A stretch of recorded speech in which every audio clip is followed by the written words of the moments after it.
Bismillahirrahmanirrahim. Assalamualaikum warahmatullahi wabarakatuh. Salam kedaulatan rakyat. Sahabat semua, ini kasus ijazah palsu memang merebak di mana-mana ya. Ada di mana-mana. Saya yakin ada di setiap kota. Saya yakin banyak pejabat yang terlibat kasus ini. Tapi tentu ini menjadi menarik ketika yang digugat adalah seorang presiden. Meskipun gugatannya dicabut kemarin ya. Dan lucu juga, banyak kabar seliweran lah terkait hal ini. Dan saya ingin mencoba menggabungkan beberapa berita yang tentu masih terkait dengan ijazah palsu. Ini bukan kabar baru memang, tapi kita akan kaitkan dengan kabar baru nanti. Dan judulnya kita lihat di sini, Kades ini ditangkap karena ketahuan menggunakan ijazah palsu. Wah, ada yang sudah ditangkap ya. Bahkan kalau sahabat ingat, itu ada anggota DPR, kalau nggak salah namanya Komar ya, komedian juga. Itu juga kalau nggak salah ketahuan ijazah palsu, bahkan ditahan juga sama. Ya memang ini harus menjadi perhatian kita semua ya, faktor integritas, bahwa kita benar-benar dituntut untuk jujur agar apa yang menjadi amanah itu bisa kita tunaikan dengan baik. Tapi kalau dimulai dengan ketidakjujuran, saya kira ya apa yang bisa kita prediksi dalam kebijakan-kebijakan yang diperbuatnya. Kan begitu ya. Kita dulu ya berita yang pertama. Ada beberapa berita yang akan kita kaitkan, kita sambungkan. Ini berita sudah cukup lama ya. Nah, kita lihat. Kades mengkopot di mana ya? Ditahan atas dugaan penggunaan ijazah palsu. Wah, nah, ini kabar tahun lalu sebenarnya ya. Nah, ini orangnya, waduh ditutup ya. Pihak kepolisian Resor Kepulauan Meranti akhirnya menahan kepala desa Mengkopot AM yang diduga menggunakan ijazah palsu. Hebat ya, bisa ditangkap ya. Kalau yang rame-rame kemarin itu kan yang lapornya justru yang ditangkap. Sidangnya belum sempat dimulai gitu. Pelapornya keburu ditangkap duluan. Waduh. AM ditetapkan sebagai tersangka pada Senin tanggal 5 bulan 7 2021. Oh, bahkan 2 tahun yang lalu ini ya. Sekira pukul 13.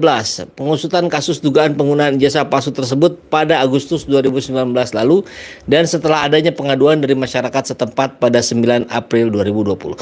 Kalau tidak salah, seingat saya, itu memang pernah ada, bahkan di tahun 2014 pun sudah muncul itu diskusi-diskusi, wacana-wacana yang atau sudah sampai pada gugatan, saya kurang ingat di situ. Tapi ada lah yang sudah membahas tentang gugatan ijazah palsunya Presiden Jokowi dari 2014. Tapi waktu itu nggak santer seperti sekarang. Itu hanya muncul beberapa saat kemudian menghilang gitu. Seingat saya sih begitu ya. Yang bersangkutan ini ditahan atas tuduhan dugaan penggunaan ijazah palsu, di mana dia telah dengan sengaja menggunakan surat palsu atau yang dipalsukan itu seolah-olah surat asli. Nah, dimaksud pasal 263 ayat 2 KUHP pidana, kata Kapolres Kepulauan Meranti. Dijelaskan berdasarkan laporan masyarakat ini kemudian ditindaklanjuti oleh petugas penyidik dengan melakukan pemanggilan sejumlah saksi. Nah, ini proaktif, bagus sekali ya polisinya ya. Dalam masa penyidikan, Reserse Kriminal Polres Kepulauan Meranti mengeluarkan 2 surat perintah penyidikan, yaitu 1 Desember 2020, 18 Februari 2021. Mengeluarkan surat pemberitahuan dimulainya penyidikan pada 28 Mei. Berdasarkan keterangan sejumlah saksi dan pemeriksaan terhadap terlapor dan dikaitkan dengan barang bukti yang ada, ditemukan bukti permulaan yang cukup bahwa telah terjadi dugaan tindak pidana dengan sengaja menggunakan ijazah palsu dan atau yang dipalsukan itu seolah-olah surat itu asli dan ya dipalsukan. Selanjutnya terhadap AM telah dilakukan penangkapan dan saat ini ia dijebloskan ke dalam penjara. Mudah-mudahan dia sadar ya, apa yang dilakukannya itu bukan sekedar membohongi diri sendiri, tapi membohongi warga, membohongi pemerintah. Kan kebayang kalau levelnya jauh lebih tinggi di atas itu, yang dirugikan pasti jauh lebih banyak lagi kan. Diberitakan sebelumnya oknum kepala desa di Kecamatan Tasik Putri Puyuh Kepulauan Meranti itu dilaporkan ke pihak kepolisian atas dugaan tindak pidana pemalsuan surat berupa ijazah paket A. Paket A mah ini setara SD. Untuk persyaratan mencalonkan diri menjadi kepala desa mengkopot beberapa waktu lalu. Kebayang itu ya. Dia juga pasti mengeluarkan dana yang tidak sedikit. Oke, ini kabarnya ya. Kurang lebih begitulah ya. Pernah ada Kades, pernah ada anggota DPR yang diproses sampai dilakukan penahanan. Ya, buah dari ketidakjujuran yang dilakukan. Nah, sekarang kita masuk ke kabar berikutnya. Sindikat jual beli ijazah palsu di Jawa Timur ditangkap. Ini juga bukan kabar baru. Ini kalau yang tadi kabar 2 tahun lalu, ini sekarang setahun yang lalu. Nanti kita kaitkan dengan yang tahun ini. Begitu ya. Tim Cyber Direktorat Reserse Kriminal Khusus Polda Jawa Timur berhasil membongkar kasus jual beli ijazah palsu melalui media sosial. Polisi menangkap 2 orang tersangka. Manipulasi atau pemalsuan ijazah itu dijual melalui media sosial. Waduh. Facebook, IG, WA. Wah, ini jangan sampai ini menginspirasi orang lain untuk melakukan hal yang sama ya. Repot kalau begitu. 2 tersangka adalah MW 32 tahun maksudnya, warga desa Lajing, Kecamatan Arosbaya, Kabupaten Bangkalan, dan BP 26 tahun, warga Jalan Kedinding, Lor, Kelurahan Tanah Kali Kedinding, Kecamatan Kenjeren, Surabaya. Pemalsuan itu terdeteksi oleh tim siber sekitar bulan Mei tahun 2021. Ya, yang 2022 ini tim siber harusnya bergerak juga lebih masif ya. Karena ternyata kan masih banyak kita ketahui, ya menjadi rahasia umum lah itu ya. Oke. Kedua tersangka melakukan aktivitas ilegal ini mengaku untuk memenuhi kebutuhan ekonomi. Wah, ya semuanya juga alasannya begitu ya. Sementara itu, Wadir Reskrim Khusus Polda Jatim AKBP Zulham mengungkapkan bahwa ada 9 jenis produk yang dibuat oleh kedua tersangka dengan variasi harga yang berbeda-beda. Misalnya untuk ijazah SD dipatok harga 500.000. Wow, murah kali. SMP 700.000, beda dikit. SMK 800.000, ijazah S1 2 juta, ijazah S2 2,5 juta. Ampun. Seingat saya nih yang terakhir saja S2 saya itu ngabisin sampai 50 jutaan lebih. Hanya dengan 2,5 juta selesai, tanpa belajar, tanpa dibimbing, tanpa diomelin dosen. Luar biasa. Tersangka ini juga memalsukan KTP dengan harga 300.000, KK 300.000, akta kelahiran 250.000, sertifikat pelatihan Satpam 500.000. Lebih mahal ya. Sertifikat Satpam ternyata lebih berharga dibanding KTP dan KK. Harganya lebih. Ampun, negeri ini. Zulham menyebut kedua tersangka telah meraup keuntungan 86 juta sejak bertransaksi pada tahun 2019. Modusnya, kedua pelaku menawarkan kepada orang-orang yang ingin mendapatkan pekerjaan dengan syarat-syarat tertentu. Ini mah memang pasti selalu ada ya yang begini-begini mah ya. Tapi tinggal kita saling menguatkan, kemudian polisinya juga gercep ya. Cepat bergerak untuk ini persoalan integritas ya, bagaimana kita bisa membohongi diri sendiri gitu ya, kemudian selanjutnya membohongi keluarga, kan begitu ya, membohongi lingkungan yang lebih besar lagi, terus naik, makin banyak yang dirugikan. Oke, itulah yang terjadi. Nah, sekarang kita masuk ke tahun ini. Tentu kalau yang terkait ijazah palsu, ini dugaan gugatan terhadap dugaan ijazah palsu Presiden Joko Widodo. Hanya sayang sekali kemarin tidak berlanjut karena dicabut ya. Tapi kita juga sebetulnya masuk akal sekali karena pertimbangannya adalah kalau itu dilanjutkan, maka nanti kehadiran Bambang Tri tidak bisa didatangkan karena itu sebetulnya sudah diminta nih, bisa nggak dihadirkan gitu, karena dia ada proses hukum sebagai penggugat. Rupanya tidak bisa, jadi ya ngapain? Nanti kan repot untuk penyerahan datanya, pemanggilan saksi-saksi dan seterusnya. Yang penggugatnya nggak ada gitu. Ya begitulah situasinya gitu. Yang sayang sekali kemudian akhirnya karena ini tidak berlanjut kan, perspektif rakyat tentu tidak semua, sebagian lah kita katakan, akhirnya menjadi bertanya-tanya, wah ini kok ada upaya represif terhadap Bambang Tri, kok ditangkap dengan tuduhan yang berbeda gitu kan. Ini kok seperti jangan-jangan benar nih kepalsuannya. Ya karena ruang untuk membuktikannya kan tertutup dengan Bambang Tri yang ditahan. Begitu ya. Oke. Ini juga menarik. Ini kabar baru nih kemarin. Sidang gugatan soal dugaan ijazah palsu Jokowi ditunda. Ini sidangnya itu yang sebetulnya untuk mengukuhkan bahwa penggugat mencabut gitu. Kan harus ada sidang dulu, nggak bisa tiba-tiba selesai begitu saja. Mulai dengan sidang, diakhiri dengan sidang. Nah untuk sidang pengakhiran ditunda juga. Apa ini alasannya ya? Kita cari tahu nih.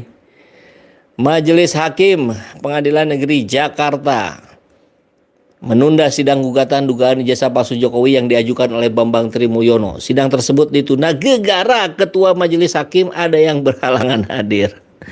Bisa gitu ya? Ini saya nggak begitu paham sih, tapi kalau upaya-upaya anggaplah misalkan begitu ya, ini upaya sengaja ditunda gitu. Ada strategi di luar itu untuk mengkondisikan penundaan. Kemudian dicari-carilah alasan. Kan bisa begitu gitu dugaan rakyat.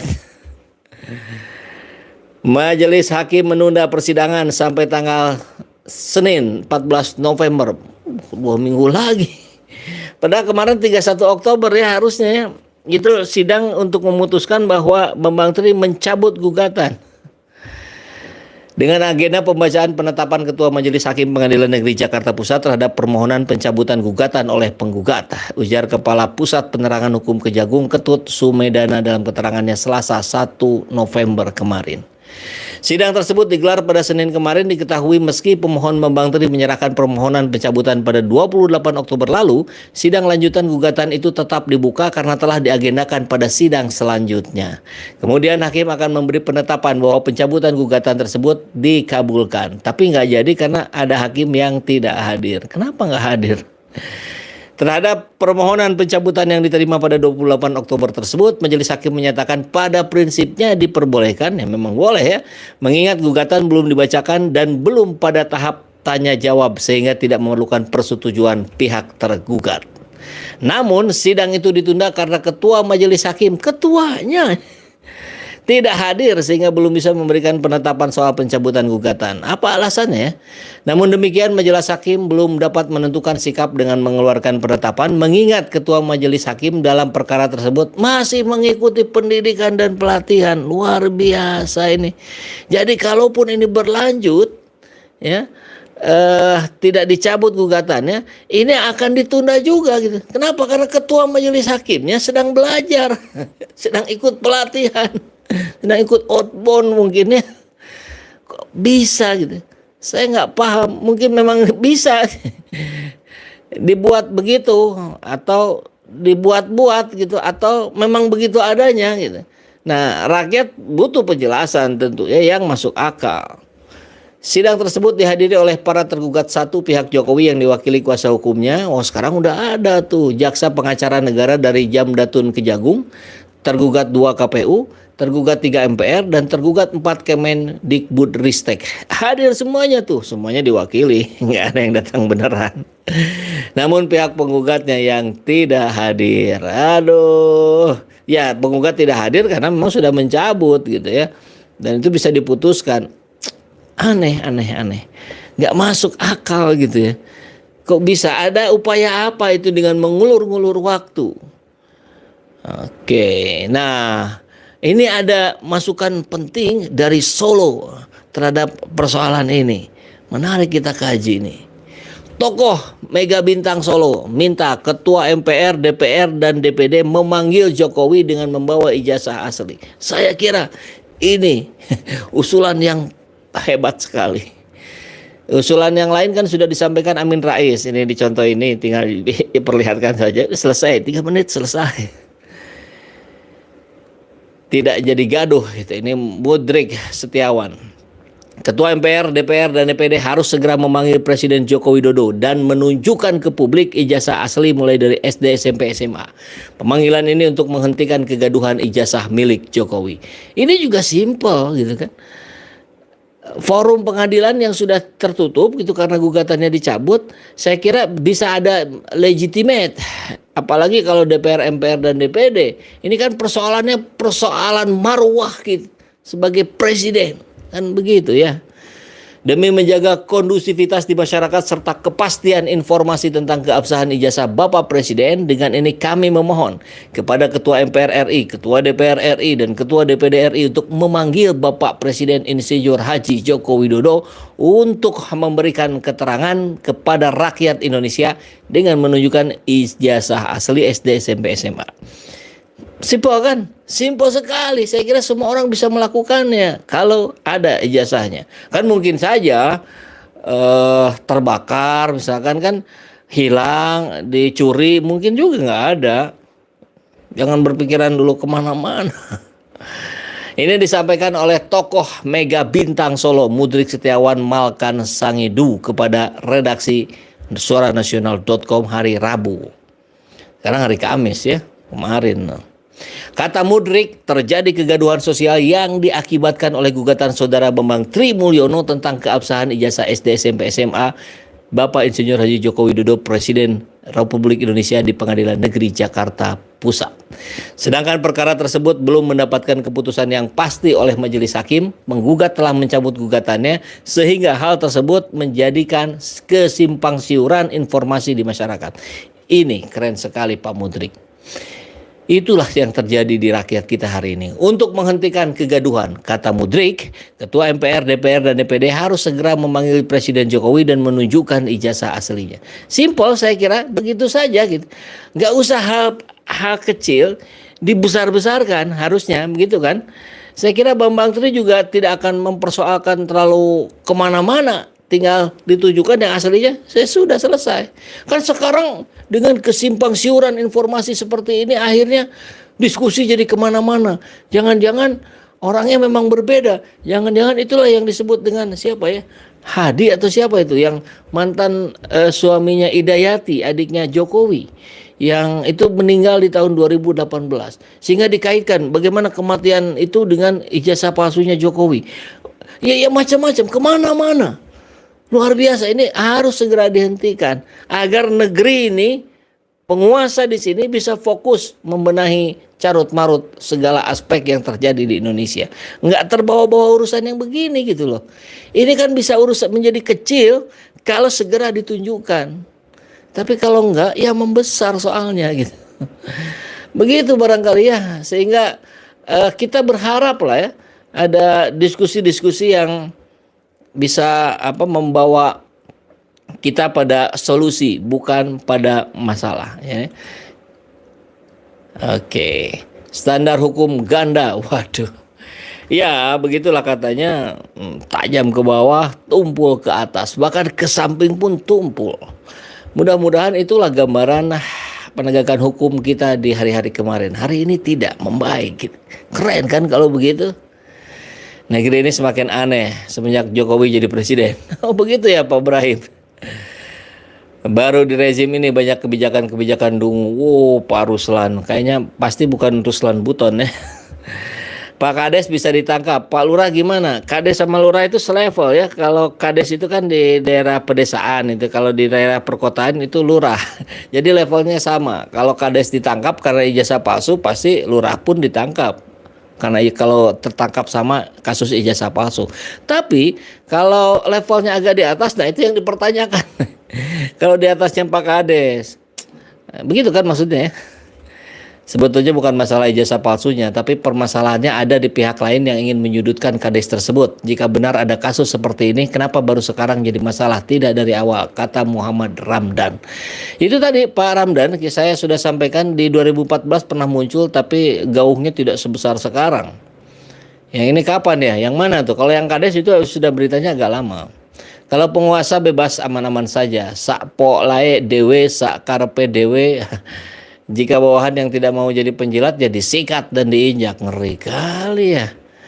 Aduh, lurah kecil langsung diamankan. Lurah besar gimana? Aparatur sebagai penguasa. Oke, jujur apanya sudah jelas, banyak bohongnya. Oke. Baik, ini seperti biasa saya mohon maaf tidak bisa dibacakan semua karena sebentar lagi mau Isya. Keren cadas Kang Saiful. Kalau dari kejauhan mirip Erlangga. Erlangga mana itu pemain bola? Erlangga Hartarto. Janganlah, jangan dimiripin ke situ lah. Oke, siapa lagi sama dong kayak Pinocchio. Pinocchio. Buzzer bangkrut nggak ada paket. Iya, kenapa nggak muncul ya? Biasanya muncul. Ijazah KW2, ijazah oke. Wah, ini nggak selesai-selesai nih ya kalau diterus-terus ditarik ke bawah.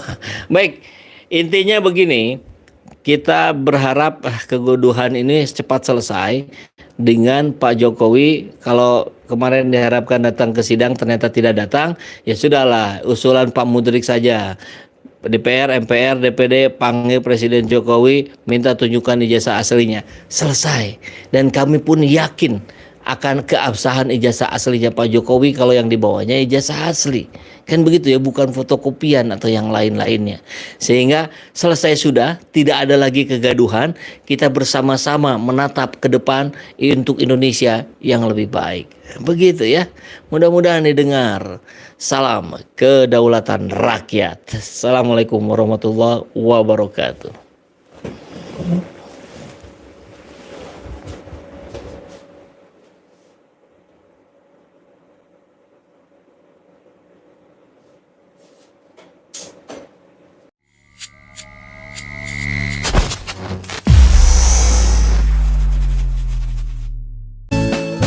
Hei penguasa, ini kami rakyat jelata. Engkau ada untuk siapa? Hei penguasa, ini kami rakyat jelata. Mau sampaikan semua keluh kesah. Bekerjalah dengan hati, pakai empati. Jangan banyak intrik, apalagi bikin taktik. Bijaklah dalam membuat peraturan. Jangan sampai bikin aturan yang berat. Sebelah adilah pada kami. Kami tak bodoh meski